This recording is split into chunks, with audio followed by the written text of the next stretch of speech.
Mark 14:32 through 35. And they went to a place called Gethsemane, and he said to his disciples, "Sit here while I pray." And he took with them Peter and James and John, began to be greatly distressed and troubled. And he said to them, "My soul is very sorrowful, even to death. Remain here and watch." And going a little further, he fell on the ground and prayed that if it were possible, the hour might pass him.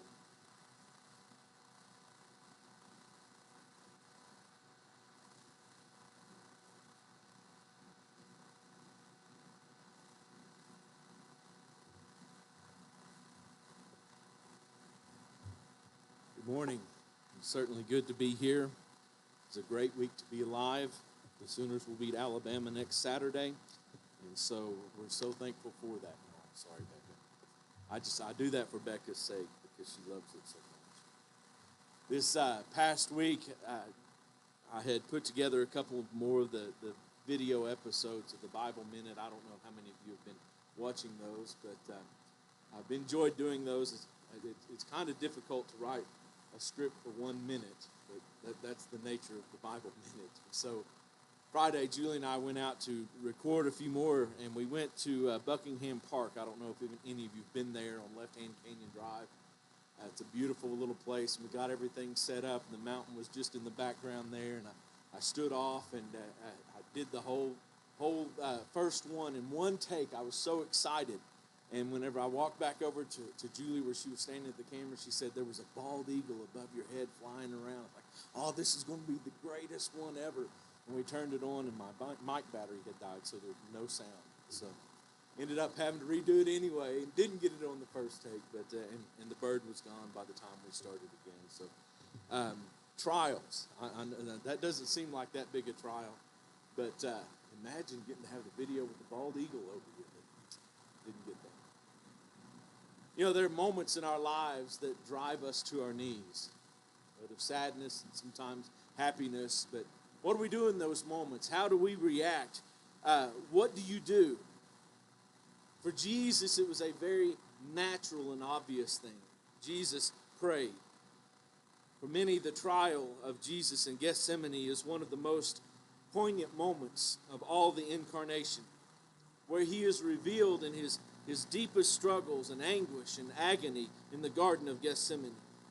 The scene reveals, I think, the great conflict of being humans with the heart of a man and yet submitting fully to the will of God. I think sometimes we are surprised by the challenge of God as it compels us to not a partial surrender, not what's convenient, but it compels us to a complete surrender, giving everything up, even the surrender of our lives if need be. I think sometimes we look at Christian living and the surrender that it takes to be somewhat easy when it means I'm going to give up a little bit of time on Sunday morning and go to worship service, so I'm not going to hang with my friends or go to the lakes. That's my sacrifice. Or surrender is that I'm going to quit listening to certain songs, or I'm going to toss out that mini skirt, or those other immodest clothes, or I'm going to change my word choice. In those moments, surrender seems very easy. Those are the small things. They're not the big things. What happens when God challenges us for more? What about when he calls for our money, or he calls for our homes, or he calls for our friends, or he calls for our job? Are we willing to give those things up for God? Well, what if God looked right at us and he said, Sam, in order for you to go to heaven, you must sacrifice your children. Not just giving them up, but you must kill them, Sam. Could you imagine? Is that something we would be willing to give up? What would we keep back from God and say, God, that's too much? I think Gethsemane is one of those places where God says, let me set the example for you. Let me show you what I'm willing to give for you. and he gave up his son. In Mark 14, Jesus enters what we could call this the Passion, at least in earnest. I know we've talked about the week of Passion, but here in chapter 14, we really start seeing that idea. The word passion comes from the Latin word for suffering.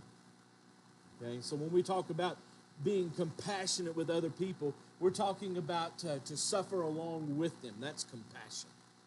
And so here's Jesus entering his great passion, the suffering. And what we see is in the next 24 hours of Jesus' life, he is going to experience both the zenith and the nadir of his life. But it isn't what we would expect. What we would expect to be the lowest point becomes the highest. And what we might think is the highest becomes the very lowest. Let's begin looking at that awful night with Jesus in Gethsemane. It begins, we might say, in the press.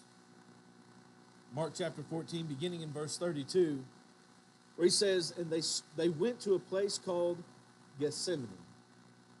He and his disciples. He said, sit here while I pray. The word Gethsemane is a Hebrew word, name, and it means oil press. Had reference to olive oil. It's fitting that it should here because it is near the Mount of Olives. In fact, we're told in Luke that it's in the Mount of Olives. John tells us that it is across the Kidron Brook, or what we would call the Kidron Valley today. But somewhere across the Kidron Valley at a place likely near the foot of the Mount of Olives, though I would say the traditional sites today are a little ways up the mountain, but still in the valley itself is this place called Gethsemane, this garden.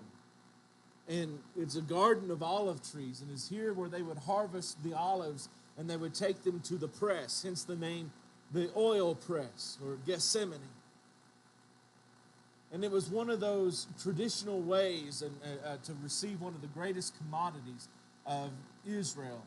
In fact, this commodity of olive oil had been part of Palestine for thousands of years. This was not something new. It was not a new process. It's something that they had known for generations in the city of Jerusalem and outside as well. So they would go and they would pick the olives and they would take them to a large grinding mill that would have a large stone, and it would be attached to an axle, and a beast of burden would walk around the vat, and it would crush the olives, seed and all. Then they would take that paste and they would put it in these pliable baskets, usually made of some sort of fiber. It might be animal hair, it might be leaves or grain fibers. And they would stuff those baskets full with this olive paste. And they would take it over to the press, and they would lay the basket down, and they would usually put another basket and another basket and another basket. And maybe 5 or 6 tall, they would stack these baskets filled with this olive paste.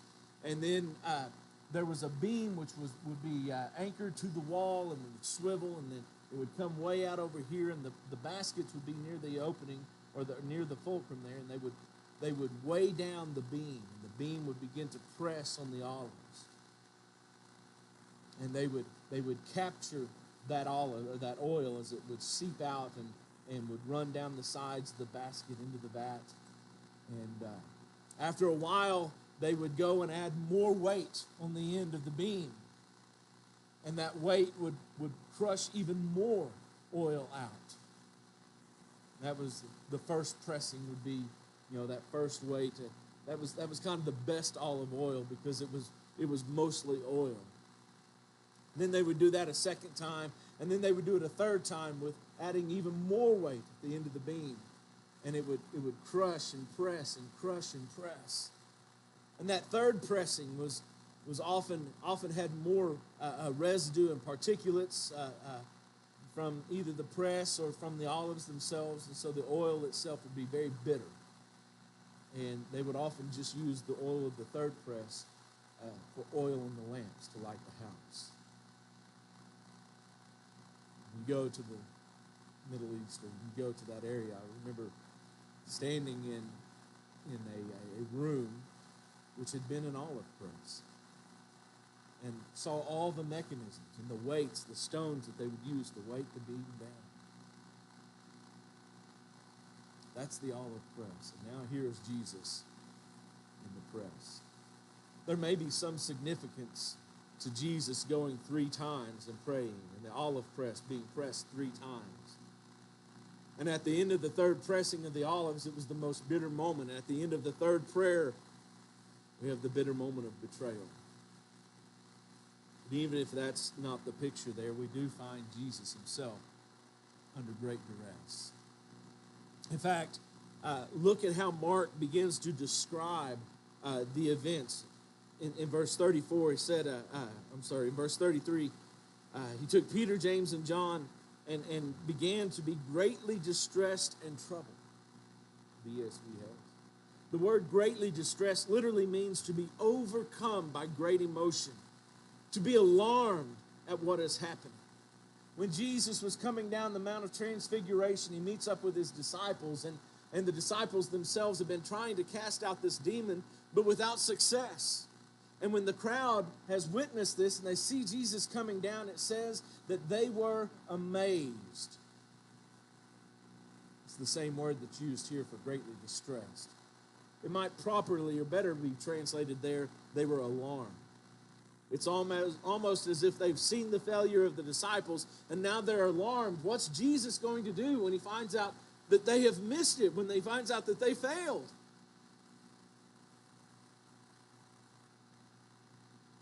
It's also used in Mark chapter 16, verse 5. The women come to the tomb, and the rock has been rolled away, and there's a man in the tomb, and it says they were alarmed.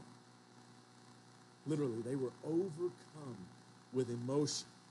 In this moment, it was something that was quite unexpected. Jesus is greatly distressed. He is alarmed at what he is facing in the Garden of Gethsemane. It also says there, not only was he greatly distressed, but he is troubled. Troubled is to have a extreme mental and spiritual anguish. It's often connected with losing composure. You think about Jesus, his resolution, all through his ministry, facing opposition. Times where he offended the crowd and they picked up stones ready to stone him as he was trying to walk out. And yet a man of great composure. But here in the Garden of Gethsemane, Jesus loses that composure. Not only is he greatly distressed and troubled, but Jesus himself identifies himself. My soul is very sorrowful. Meaning deeply grieved. The Lexham Bible Dictionary adds the idea of crushed by grief. That grief is a burden. If you've ever felt that yourself, those times of distress when things are going badly, and even though it's not there, it almost feels like there is a physical weight pressing on your chest, pushing you down. And that's the idea here, that he is grieved.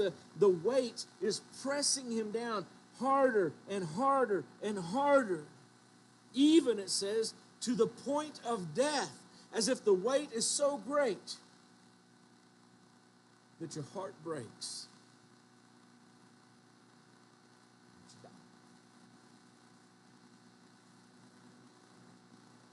And it says, going a little farther, he fell. Maybe it simply means that he knelt down in humility before God.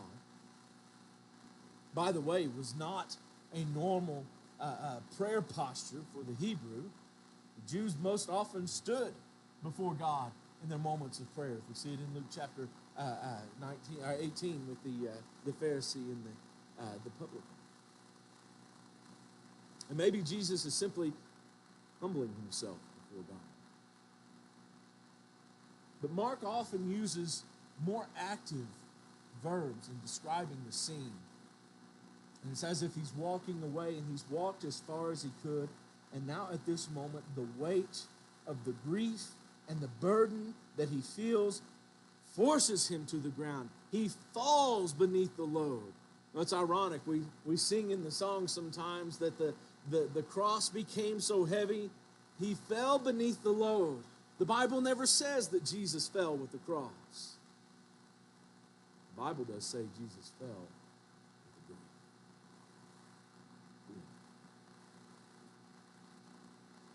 Jesus is in the press itself, and it's pushing down upon him. And here the trials begin for Jesus. We often think of the trials a little bit later when he was before Caiaphas and Annas and Herod and Pilate and all of these that are going to judge the fates of the God of the universe.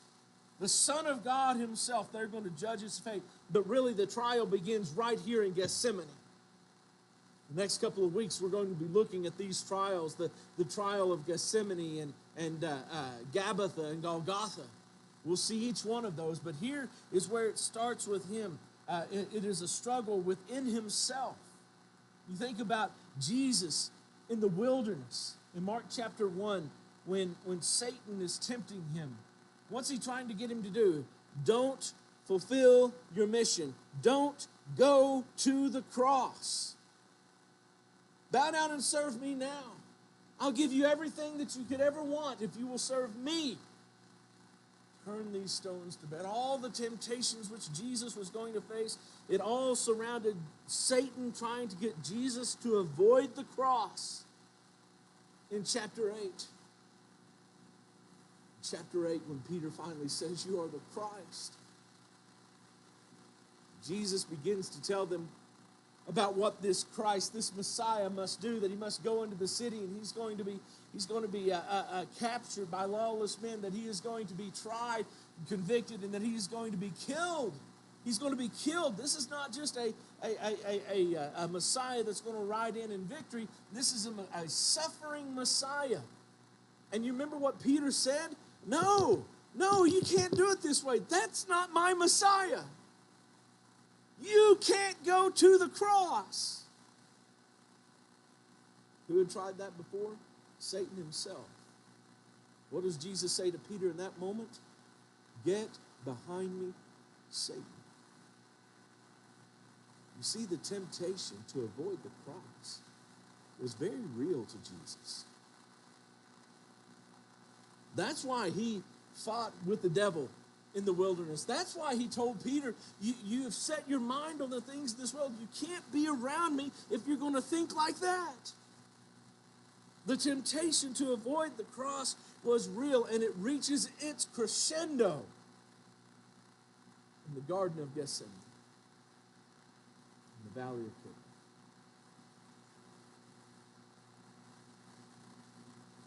Not only is he in the press, but under this duress. By the way, in the book of Mark, there is no duress greater than this right here. There are no words that are put together to show how sorrowful and distressed Jesus is, like we find God. This is his lowest point, not the cross. It's Gethsemane. So what does he do? He prays. And in prayer, it begins with an intimate address. Abba, Father. Now, Paul will seize upon that idea of Abba, Father, Romans chapter 8 and Galatians chapter 6. Abba was an Aramaic term which was used by little children to speak of their fathers. It was a term of endearment, as if to say, Papa, Papa. Daddy, in our modern English. Oh, Daddy. This is how Jesus is addressing the Father, because there's an intimacy between the Son and the Father. Notice Matthew, Luke, and John don't include this word. Mark does. Mark, who's likely the first biographer of Jesus. Father. The song Night with Evan Pinion.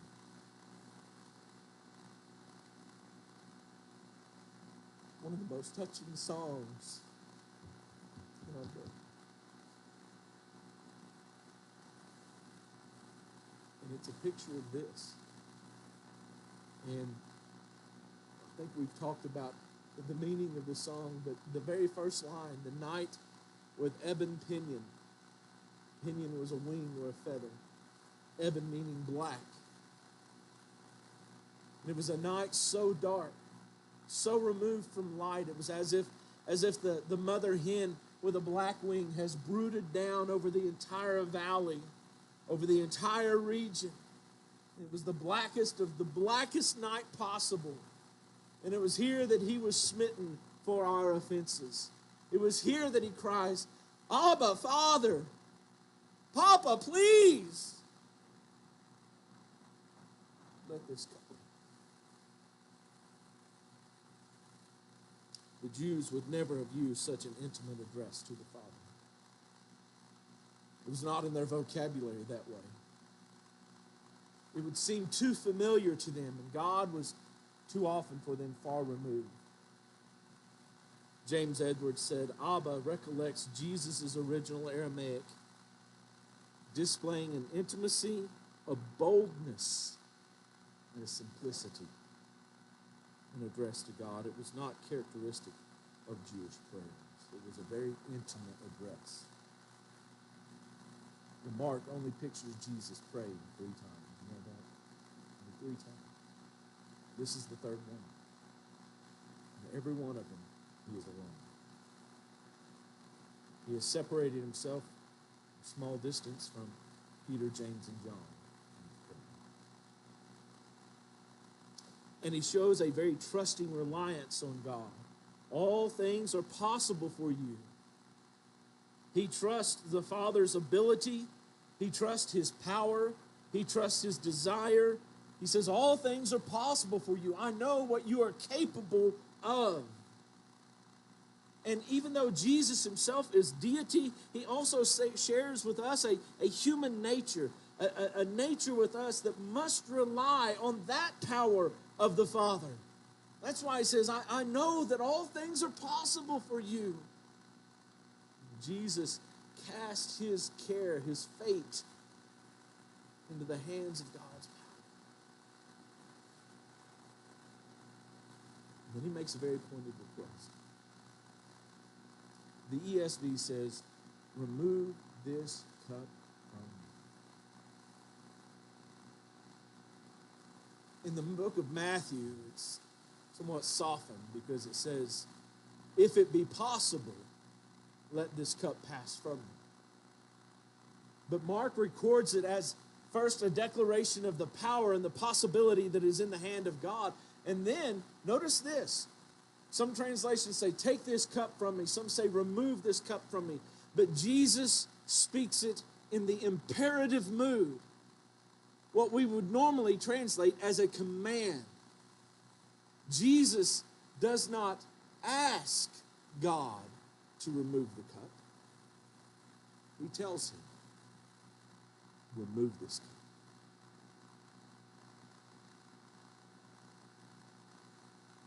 We might look at that and be a little shocked. Why would Jesus command God, command the Father with the imperative, take this cup from me? I think what we've seen is that struggle of the human heart and the divine will. There is a conflict there that he is dealing with. Cup had been used, or the symbol of a cup had been used in the Old Testament, as well as in other parts of the New Testament, to describe suffering and pain and anguish, the appointment of something that is dreadful. For example, in Isaiah 51, verses 17 through 22, he talks about the nation having to drink from the cup of staggering. The idea, not just drunkenness, but that that the idea that the weight of the burden of the wrath of God causes us to stagger beneath the load. And then there was a moment of hope when he says, I will take away this cup of staggering. Or in Zechariah chapter 12, when it talks about the cup of wrath. Jesus used the image of the cup with James and John when they had come to him in Mark chapter 10, and they said, Jesus, will you grant us, one of us to sit on your right hand and one of us to sit on your left hand? And he said, you don't know what you're asking. Are you able to drink of the cup that I'm about to drink? Be baptized with the baptism that I'm about to be baptized with? Oh, yes, we are. And you can almost see the crestfallen Jesus say, you will. And it wasn't as exciting as you thought it would be. Mark also refers to it as the hour in verse 35 there. As he separates himself and he goes a little further, and he prayed that if it were possible, the hour might pass from him. The word hour, the phrase the hour, is used for his appointment to the cross. John chapter 2 and verse 4, when his mother says, you need to do something. We've run out of wine. He says, my hour is not yet come. Throughout the book of John, ora, the Greek word for hour, is used solely for the appointment with the cross. Every time. And so in chapter 12, when he says that the hour has come, verse 23, verse 27, the hour is come. And even Jesus himself, at the end of the prayer, when he comes back and he finds that the disciples who were supposed to be watching with him, and yet because of the weakness of the flesh, he comes to them and says, it's enough, the hour is come. Verse 41. It's all pointing to the cross. The cup, the hour, are both phrases that refer to the cross. Jesus told God to remove the cup, or to remove the cross, remove what is before me. In Gethsemane, we see that the humanity of Jesus is laid bare for us. As human desire and divine will clash with one another in the very heart and being of Jesus, this is the great trial.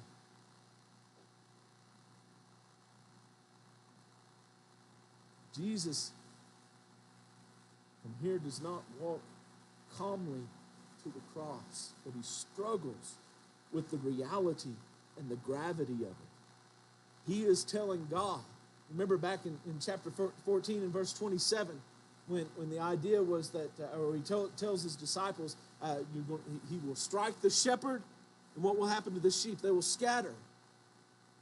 Jesus is telling God, don't strike the shepherd. Don't strike me down. Yet he ends with a determined resolve. Not what I will, but what you will. He determines to submit to God despite the anguish that it was causing him.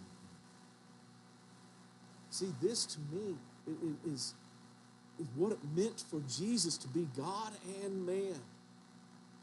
And we see it in its clearest, yet I think even here, there's some obscurity. I don't quite understand exactly how God and man existed in this one person. But we see here a man who's faced with the daunting moment of the cross, struggling, and yet in the end saying, not my will, but yours be done.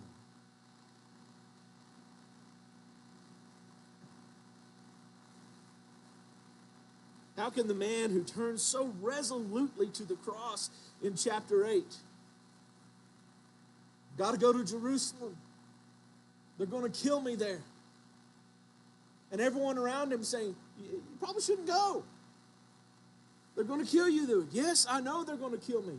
And in chapter 9, he continues on his way, still preaching that they're going to kill me when I get there. In chapter 10, they're on the way. Where? To the cross. How can the man who turns so resolutely to the cross in chapter 8, and while on the way detailing the betrayal and the death when he gets there, who knows the will of God and what salvation is going to cost. He knows all of this. He understands all of that. And yet he resolutely marches straight to Jerusalem, going not just to the temple, but ultimately to that cross. How does this man who knows those things, how does this man who rode into Jerusalem in victory, who cleansed the temple with authority, who trusted God so completely, how does he, in this moment, shrink from the cross?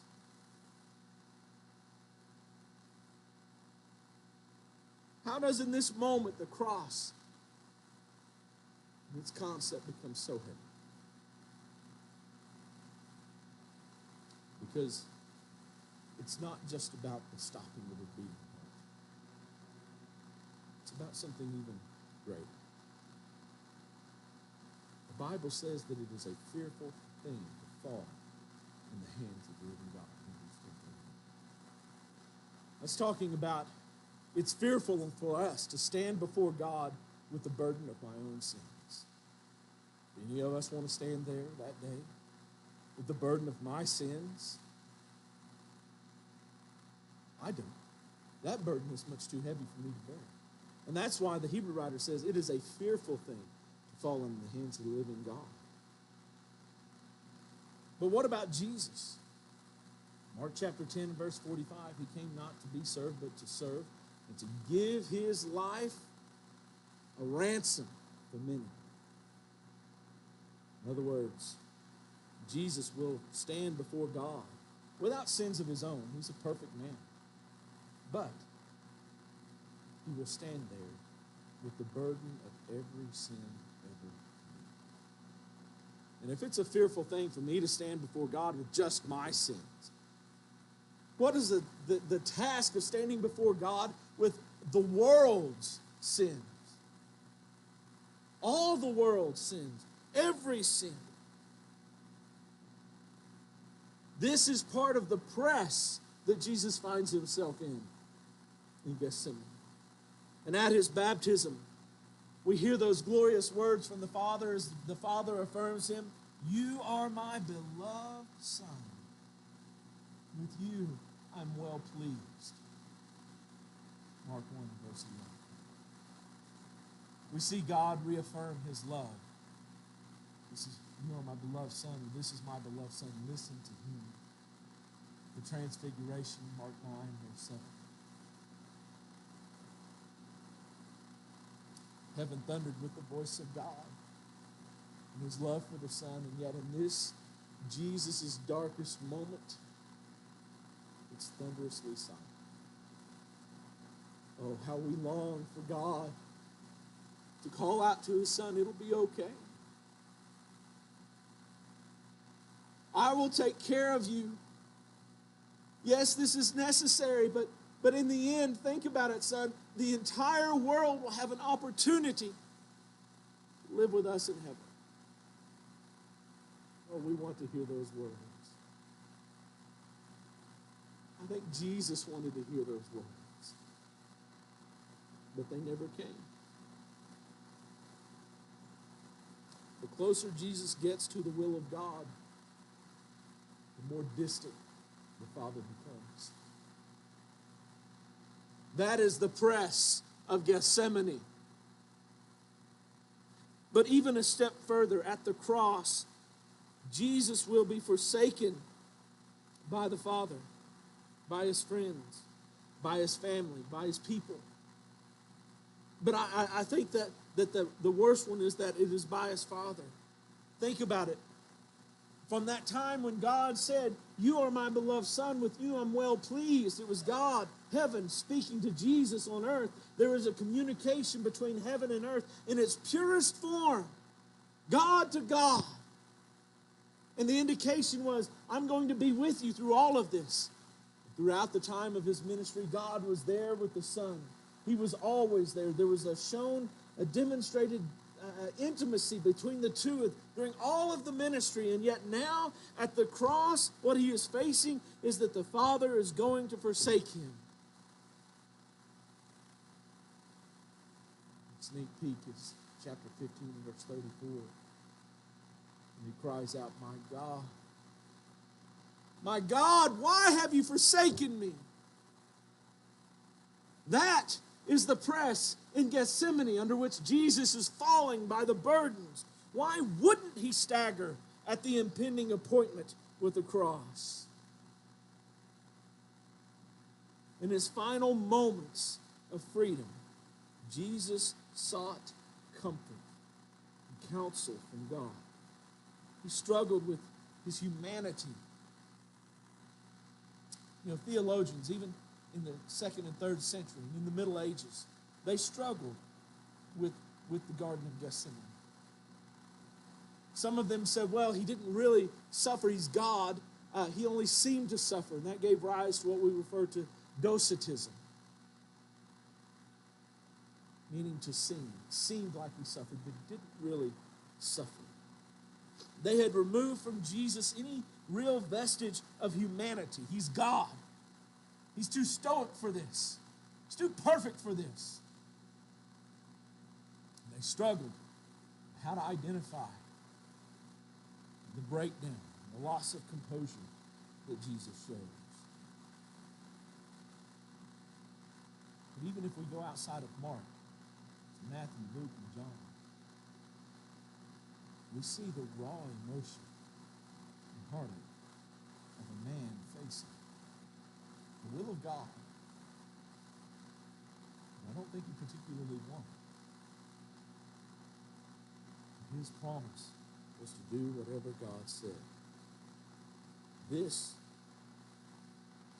is where his humanness is impressed upon us more than anywhere else. This was the nadir of his life. From the valley of Kidron, Jesus crucifies his will to the Father's will. And from the hill of Calvary, his body will be crucified. Ironically, that death will be his zenith, the highest point of his life. John, every time Jesus refers to the cross, you know what he calls it? My glory. My glory, my high point. We've got a long way to go from the valley to the hill. What does it mean for us? We too have the intimacy with the Father. Jesus crying, Abba, Father, is not saying to us, this is something I get to do, but you don't. It's Jesus preparing us that what I do today, you can do. And that's why we receive the Spirit, Galatians 4 and verse 6, that we might cry, Abba, Father. Intimacy. The world can never know. What does it mean to us? It means that we too can trust in the power of God. The same God to whom Jesus said, all things are possible. All things are possible. He continues with the same power. The power that can lift us from the grave and cleanse us of our sins and make us meet for heaven. What does it mean for us? It means that we too can take and make a pointed request to God, a loving Father. What does the Hebrew writer say in Hebrews 4?